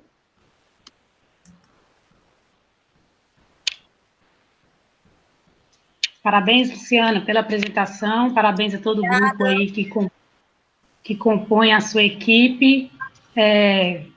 ouvindo você aqui na apresentação, eu novamente queria destacar como é um privilégio, né, a gente está aqui ouvindo diferentes estratégias de estudos na área da saúde, da atividade física, do exercício físico agora. Então, assim, são perguntas diferentes. Eu acredito que a equipe organizadora teve o cuidado nessa seleção, que foi bastante importante, né, para a gente ter uma ideia aí de que nós podemos desenvolver estudos com várias frentes, com várias propostas, ultrapassando barreiras. Então, são perguntas de pesquisas diferentes, você apresenta um estudo de caso, e eu queria até te parabenizar pela forma como você iniciou sua apresentação, né, pensando nas suas variáveis principais, principalmente a ansiedade, né, já que a pressão arterial é clínica, e claro que ela tem uma relação com o aspecto da ansiedade, está totalmente interligado, mas quando você trouxe, né, você traz aquele slide inicial da escuta atenta de Dona Flor, isso eu fiquei muito feliz com essa proposta de apresentação, porque a temática, ela tem esse diálogo com a escuta atenta do sujeito, né, da pessoa, a ansiedade, ela não tem um fator apenas clínico, você mesmo nos apresentou aí que o tratamento também é uma terapia comportamental, né, então, de mudança de comportamento. Então, essa forma como você trouxe a apresentação aí, mesmo que não tenha a intenção, né, de desenvolvimento de uma pesquisa qualitativa, no caso de vocês, mas trazer os sentimentos da Dona Flor é um modelo, é uma proposta, né, que a gente quebra um pouco a barreira do academicismo científico e humaniza um pouco mais a pesquisa em saúde. Então, parabéns, assim, pela essa forma descritiva de ouvir a Dona Flor. Aproveito para dizer que também esses estudos de vocês podem se enveredar nessa natureza, né, de trabalhar aí essa relação do quantitativo com o qualitativo, porque vocês estão trabalhando com áreas aí muito humanizadas, que precisam realmente ouvir para além da intervenção clínica. Então, queria chamar a atenção sobre essa sua forma de apresentação.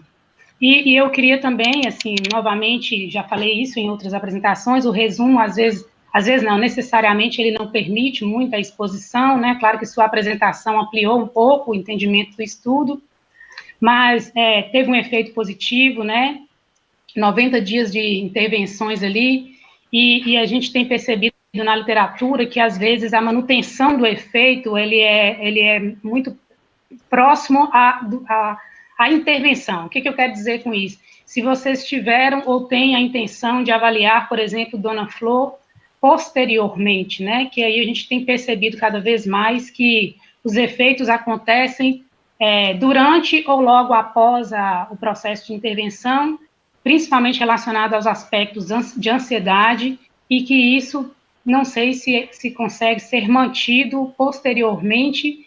Só uma curiosidade, se Dona Flor continua no processo aí, mesmo que não controlado, né, não sendo avaliado do ponto de vista controlado, se ela continua com as intervenções e se vocês têm intenção de avaliar longitudinalmente, né, já que a literatura tem mostrado que o efeito, às vezes, é muito ou no momento ou logo após.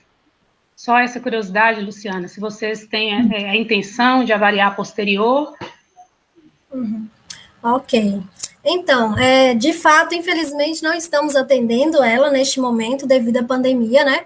Esse período aí a gente começou a atendê-la no ano passado, em novembro, e aí quando foi em janeiro, fizemos essa segunda avaliação, tivemos esses relatos, esses bons resultados, aí veio a pandemia, devido à idade dela, ela e a família acharam melhor ela não sair de casa e ficar, de fato, em isolamento social. Mas a ideia, sim, lá nós acompanhamos todos os nossos clientes, né, também sempre fazendo um trabalho interdisciplinar, tendo feedback, conversando e tendo feedback do médico que acompanha, né, seja neurologista, seja psiquiatra. Alguns outros clientes nós já tivemos a retirada da medicação. Normalmente, essas pessoas que têm algum desses transtornos, ou ansiedade, depressão, tomam uma bateria, né, uma gama de medicamentos, e a ideia é fazer com que, de fato, a pessoa mude o seu estilo de vida, com o tempo retirando aos poucos a medicação, tanto para a pressão arterial, como para a hipertensão, né, quanto para o transtorno. Mas a ideia é fazer esse acompanhamento mesmo com ela, né, ver de fato o que... E aí, eu comentei aí da viagem, assim, comentei por alto, mas é algo que ela ficou muito feliz, sabe? Já tinha, a família costuma viajar todo final de ano e ela nunca conseguia ir, porque sempre ficava muito indisposta, cansada, não conseguia, de fato, ficar à vontade, então ela acabava não indo. Então, ela conseguiu viajar de férias em janeiro, né, nessa época, nesse período. Então, ela chegou muito feliz, que ela conseguiu ir em todos os passeios. Então, já era notório, assim, não só sobre esse efeito agudo, né, imediato do exercício, mas ao longo dos dias, na saúde mental, já estava tendo efeito muito positivo. Acho que eu respondi.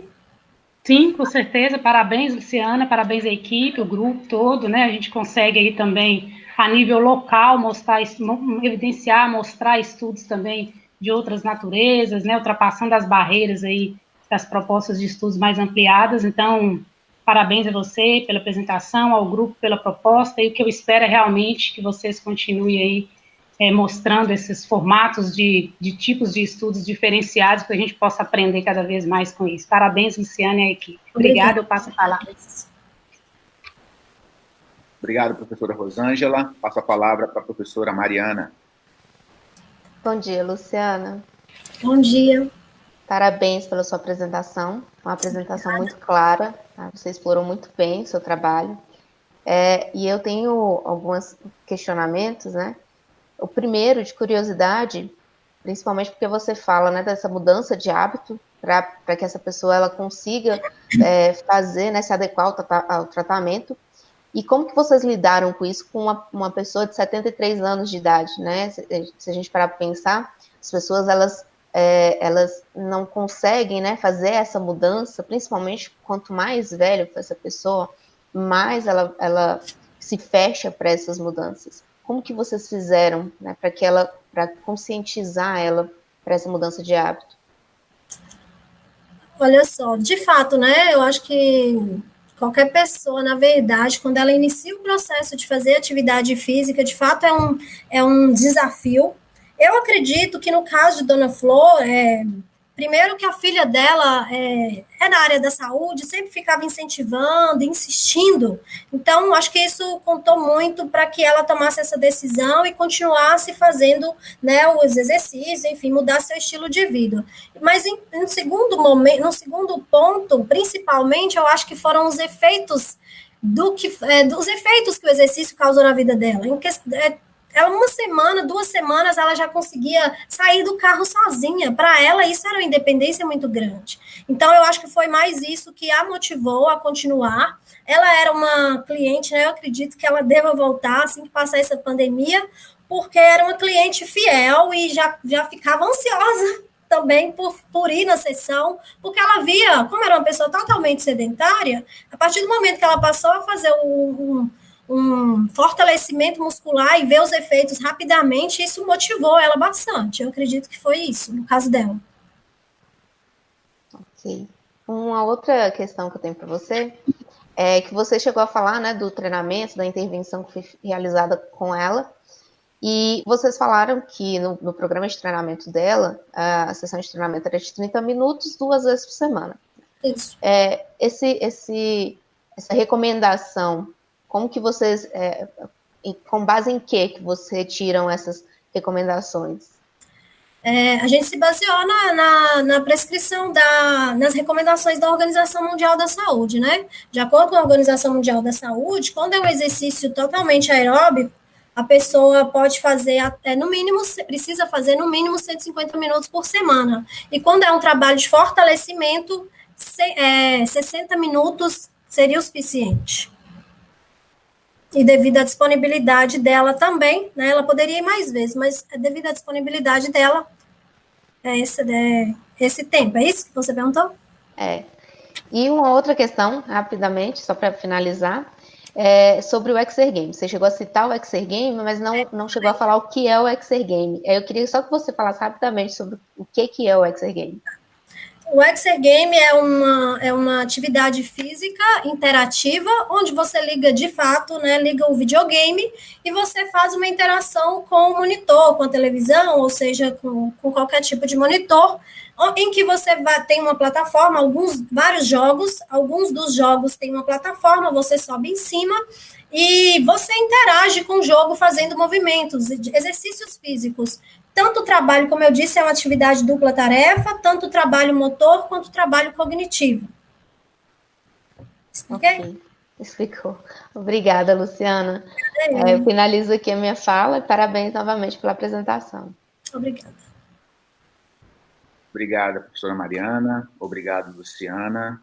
Chamo agora para a quinta e última apresentação a Tairine Rezende Oliveira, que vai apresentar o trabalho Efeito dos exercícios multicomponentes em paciente com demência por corpus de Levy, relato de caso. Tairine, bom dia, seja bem-vinda.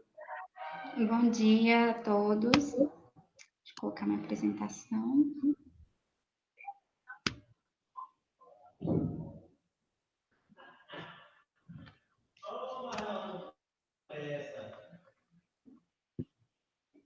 Está aparecendo aí? Não, ainda não. Agora está carregando.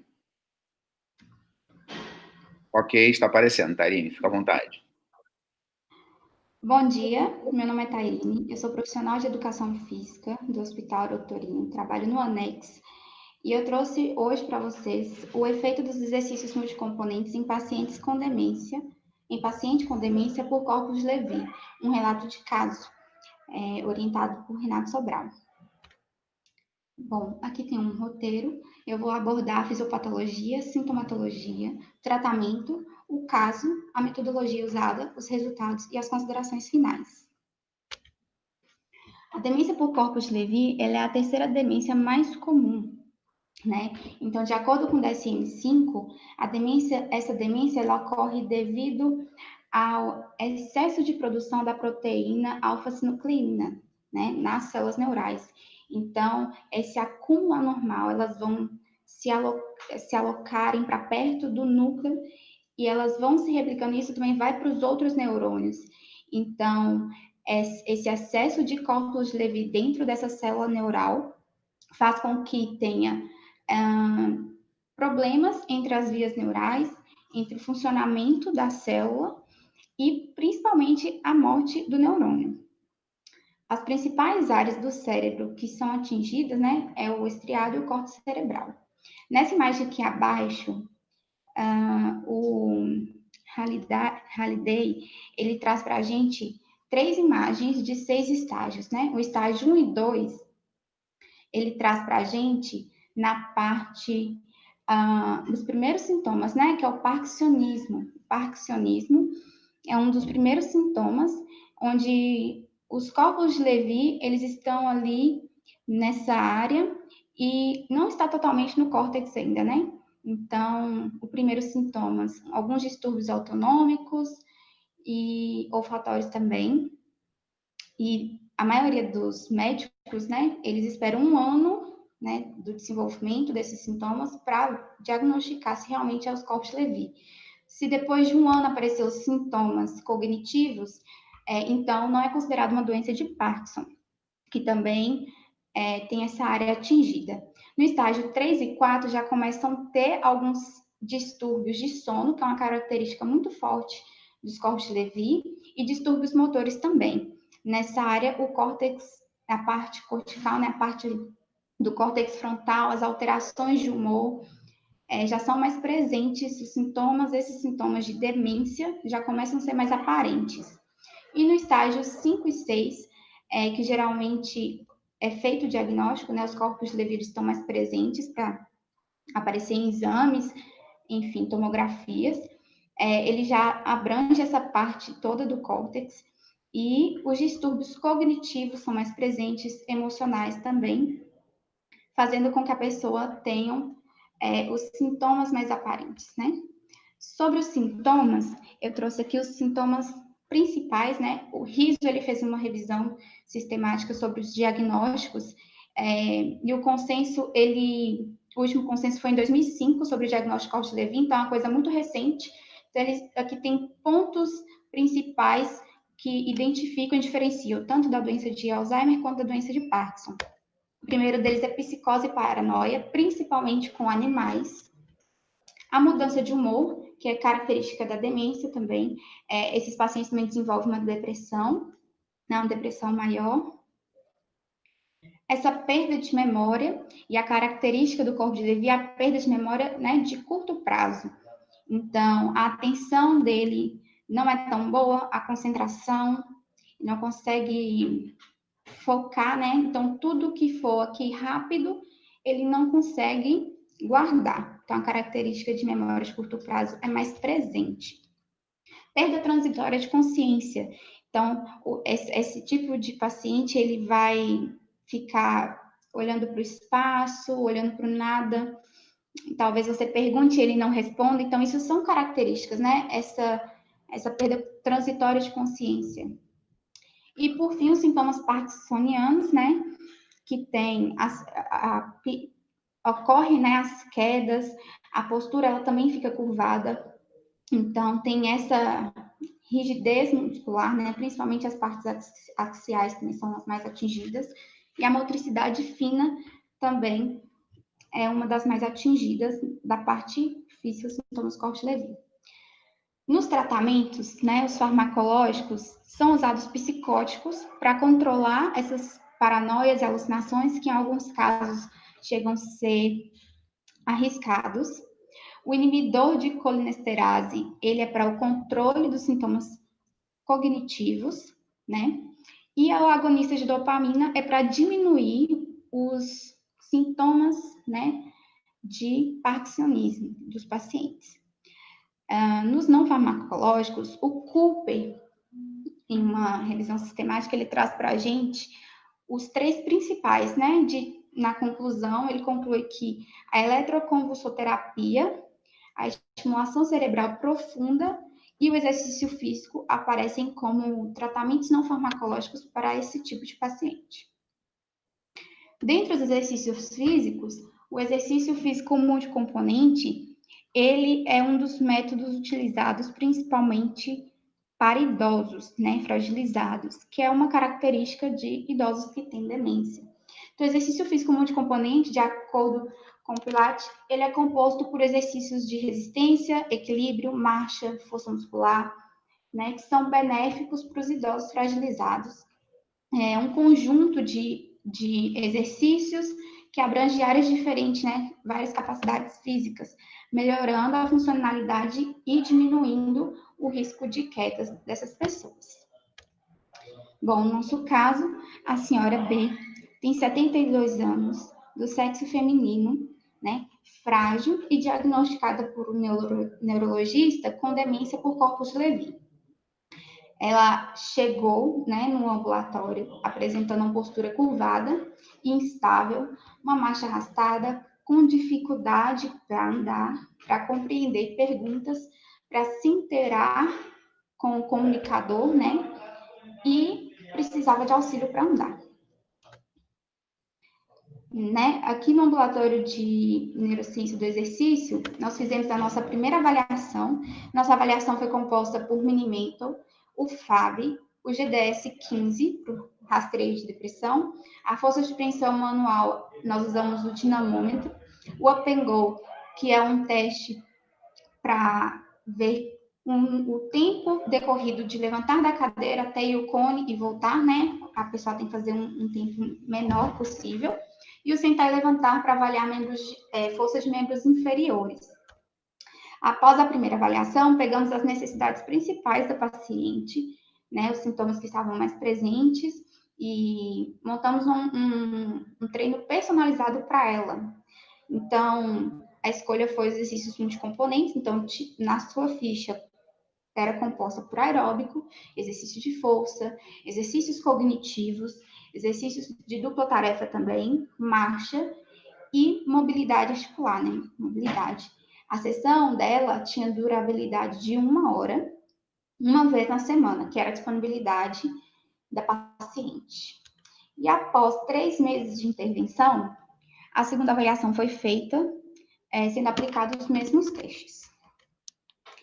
A ficha dela aqui, para vocês, ela é composta por exercício de força, mas que não tinha muita carga por causa da paciente, né? Ela não tinha condições ainda. Então, a gente trabalhou isso. Colocamos slides com AVDs para ela lembrar, né, do cotidiano dela, tentar fazer com que ela tenha voltar a ter essa autonomia, né, essa vontade e saber certinho a rotina dela. E no meio desses slides tinham algumas imagens de uma pessoa fazendo um movimento que ela teria que fazer junto. Junto a isso, o sentar e levantar da cadeira, os cognitivos multiformas, ela deveria realizar, né, uma fileira, começando pelos mais fáceis, trabalhando, então, ali a motricidade fina do encaixe dentro da forma, o raciocínio também. A marcha em pé no espaldar, ela foi feita para melhorar mesmo essa amplitude dela marchar, né, tirar essa marcha arrastada que ela apresentava. E o tempo, ele foi colocado de acordo com a necessidade do paciente, né? Usamos a escala de Born de esforço. O cognitivo foi o Lego, então nisso a gente estimulava as cores e puxava as cores para algumas frutas e ela deveria fazer essas associações, né? Nomear algumas coisas. E a mobilidade passiva, né? A gente fazia a mobilização da articulação do tornozelo, quadril e joelho. Nos nossos resultados, né? Os resultados neuropsicológicos foi o seguinte. Tairine, busca finalizar, por favor, que seu tempo já está finalizando. Ok. Os testes neurológicos tiveram uma evolução muito grande, né? Na primeira avaliação, ela não conseguiu compreender, e já na segunda, nós tivemos uma compreensão melhor e conseguimos ter resultados. Nos testes físicos também, ela diminuiu o tempo do up and go, comparado o primeiro teste com o segundo, afirmando que ela está com a marcha melhor, né? Conseguiu fazer tudo com menos auxílio das pessoas, já estava caminhando tranquilamente, a postura também estava melhor, né? E concluindo, o programa de exercício físico multicomponentes, ele mostrou uma melhora na cognição global, manteve estabilizada as funções executivas e melhorou a comunicação pessoal e a marcha da paciente com demência de córculos de Levy. Obrigada. E passo a palavra para Renato e para as professoras fazerem as considerações. Obrigado pela apresentação, Tairine.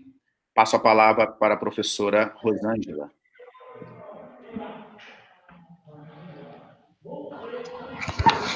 Tairine, parabéns. Que orgulho, né, de ver uma ex-aluna aqui com esse nível de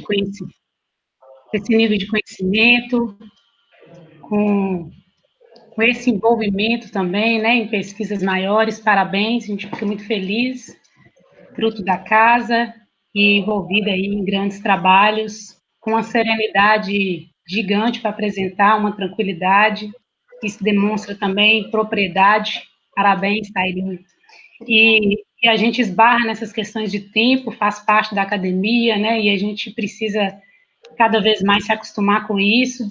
Você desenvolveu um trabalho gigante e precisa condensar tudo em 10 minutos, é assim como, né, eu, professora Mariana, estamos aqui nos vigiando em relação a 5 minutos, porque realmente é um fator complicador para todos nós, né, não é fácil, mas você, dentro do seu tempo, conseguiu sim trazer informações preciosas aí do seu trabalho.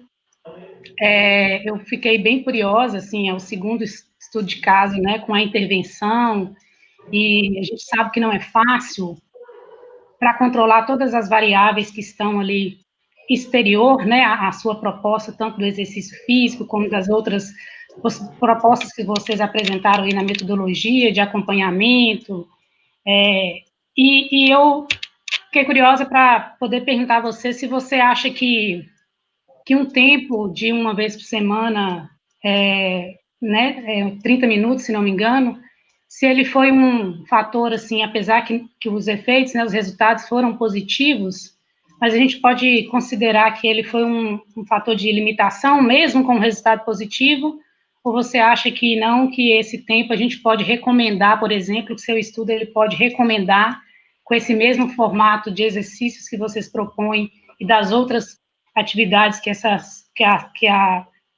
que o caso, né, que a senhora desenvolveu, se a gente pode extrapolar essa recomendação na literatura, dizendo que esse tempo é suficiente, ou você acha que isso, ainda nós não podemos dizer isso, e pode ser um fator de limitação, sendo que os resultados poderiam ser ainda mais positivos? Obrigada pela pergunta. Eu acredito que a gente ainda não pode afirmar, né? Precisamos fazer mais intervenções com mais pessoas, para ver se realmente esse tempo de 1 hora, uma vez na semana, ele realmente é efetivo.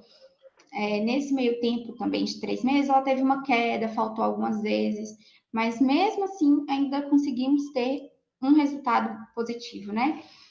Então, eu acredito que é algo a se explorar, né? Assim, por ser um estudo de caso, exatamente por isso, por ela ter tido uma evolução de alguma forma. E aí é algo a se pensar, né? Se a gente realmente pode estudar mais a fundo, pesquisar mais a fundo sobre isso.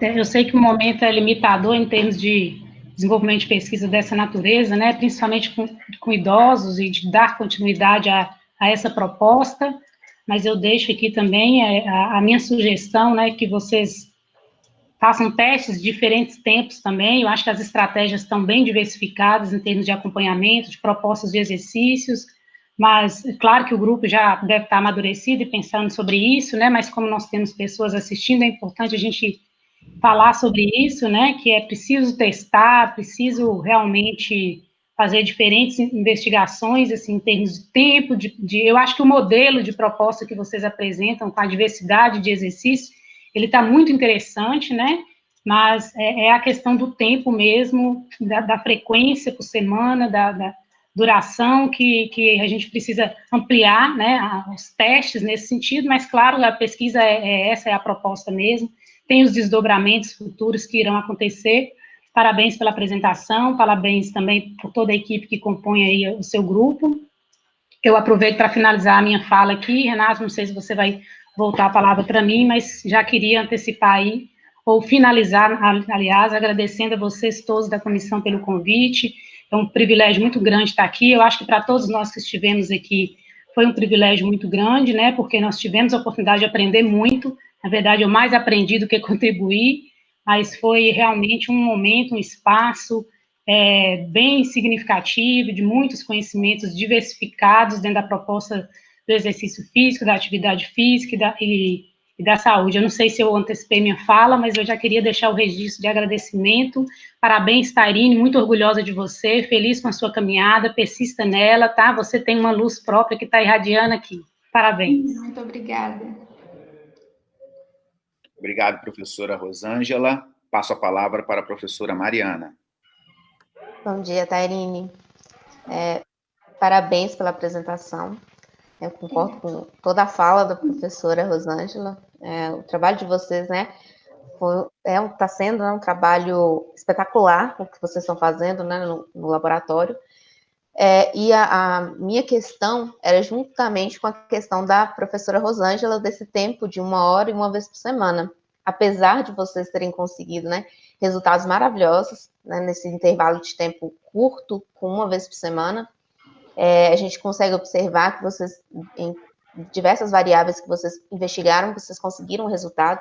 Então, isso mostra a importância do exercício físico, né, dentro dessa área, né, de reabilitação mesmo. A gente conseguiu perceber também o programa de treinamento que vocês propuseram para o paciente, né, é um programa de treinamento com diversas possibilidades, né, de desenvolvimento de diversas capacidades, né.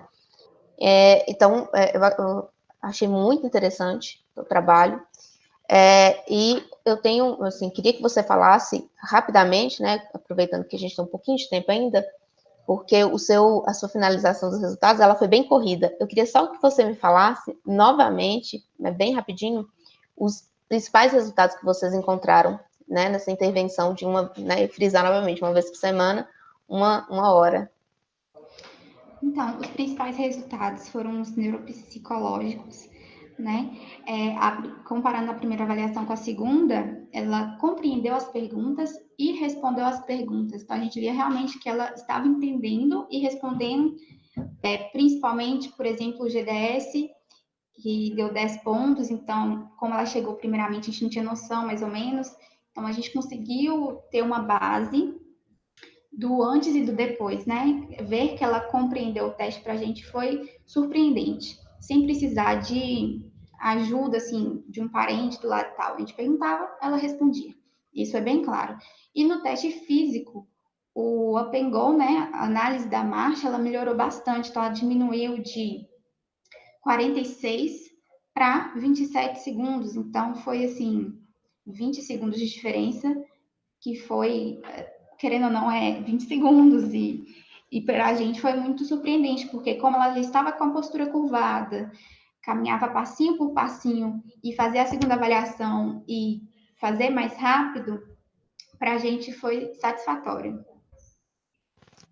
Aí, continuando os seus resultados, eu queria que você me falasse dessa importância da diminuição de 20 segundos nesse teste do Up and Go. Né? Por que essa diminuição de 20 segundos seria tão importante, né? Que a gente poderia frisar tanto, né, nesse seu resultado?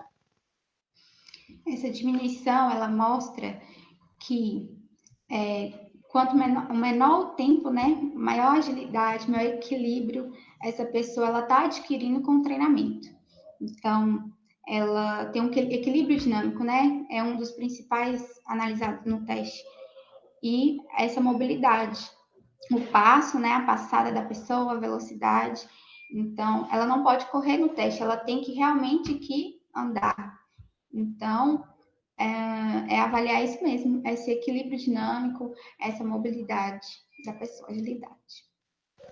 E o que se a gente for observar a aplicação prática no dia a dia da pessoa, né? Essa pessoa procurou vocês para melhorar, né? Para melhorar as suas atividades de vida diária. O que os seus resultados eles vão impactar nessa vida do paciente? Essa paciente, né? Por esse tipo de demência, a dependência da pessoa é muito grande. Então, ela já traz na fala dela bem carregada de que pesa muito os familiares, que ela fica triste porque ela não consegue fazer as coisas sozinhas, até para onde ela precisava de ajuda, né? Então, por exemplo, esse Up and Go ter tido um resultado melhor, mostra que ela está conseguindo caminhar sem precisar de tanta ajuda, talvez transitar de um cômodo para o outro.